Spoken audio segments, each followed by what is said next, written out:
जय हिंद, नमस्कार आप सभी को। इस वीडियो में मैं आपको बताने वाला हूं अवतल दर्पण से प्रतिबिंब प्राप्त करने के नियम।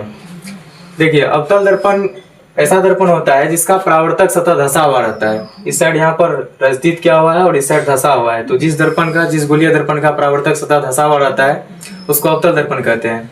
दर्पण के सतह के मध्य बिंदु को दर्पण का ध्रुव कहा जाता है और इसको P से सूचित करते हैं। और ये अवतल दर्पण जो है, जिस खोखले गोले का एक भाग होता है उसके केंद्र को कहते हैं वक्रता केंद्र और इसको C से सूचित किया जाता है। चलिए अब हम बात करते हैं इसमें प्रतिबिंब प्राप्त करने के कितने नियम है और कौन कौन सा नियम है।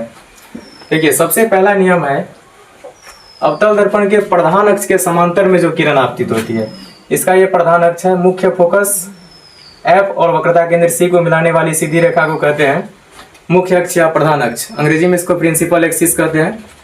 इसके समांतर में यानी प्रधान अक्ष के समांतर में जो किरण आपतित होती है तो ये परावर्तन के बाद जो है मुख्य फोकस से होकर के गुजर जाती है।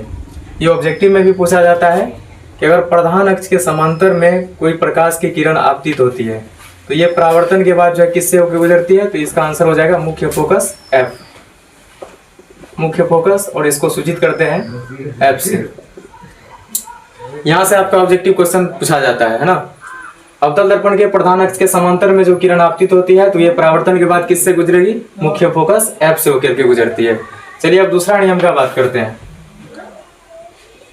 इसको तत्काल इसमें मिटा देते हैं और दूसरा नियम स्टार्ट करते हैं बताना आपको।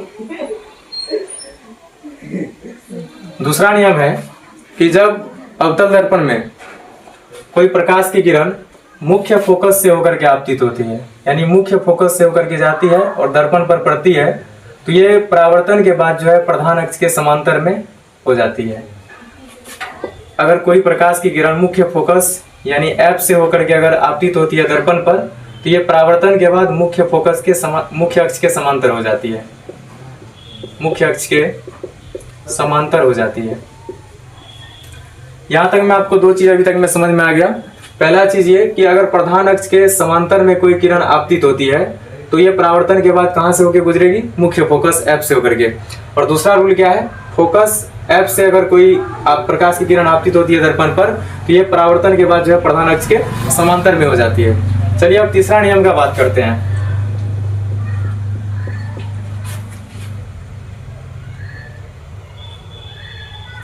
तीसरा नियम है अगर प्रकाश की किरण वक्रता केंद्र C से होकर दर्पण पर आपतित होती है तब क्या होता है।